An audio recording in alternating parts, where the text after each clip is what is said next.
Rod Farva saying that Ohio State needs to land a big-time linebacker and or corner and OT in this class. The linebacker might be Tackett Curtis. And if anybody watching or listening hasn't seen him yet, just Google Tackett Curtis huddle and watch his highlights because it's pretty insane and it's incredibly violent. And as I think I tweeted out or said on our message board, the kid will never see the second half of a football game if he plays like that in a college game because it's impressive. So that's a guy that they're certainly trying to land in terms of the linebacker. The offensive tackle they may already have in Luke Montgomery, and obviously they're going to go get more, but Montgomery's a top 5 or 6 tackle in the nation out of Findlay, and he's growing into that role. Corner might be – I know they're all in trying to get A.J. Harris, and that might be I don't know if that's going to – it'll get easier probably than it has been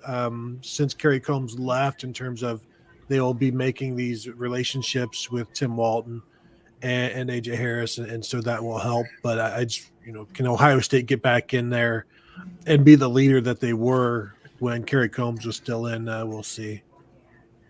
Yeah, I mean, it's really easy at this point to be concerned about they need this position and that position, but it's been a long time since we've really gotten to the end of a recruiting cycle and been like, wow, Ohio State really missed in multiple positions. I mean, it's easy to sit there and go into certain positions, offensive line, where Ohio State hasn't necessarily checked off all the boxes in a class.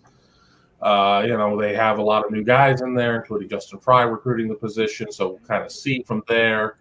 But, we're sitting here in mid-March, and Ohio State's on spring break, and we don't have spring practice this week. So, I totally understand what Rod's saying there in terms of his concern. But, I have faith. I mean, I think every year we get to about May or June, and we're like, this could be the year Ohio State wins the recruiting national championship, and then some kid reclassifies, and it falls apart a little bit, but then they still end up with a top 4 class. So, yeah, it's a matter of filling in those needs, and you're right, and Tony is absolutely right about Tackett Curtis. I'm going to get down there to see him at some point. He lives a couple hours away from where my in-laws are, so I'll be interested in getting a chance to get to see the guy behind the Headhunter video.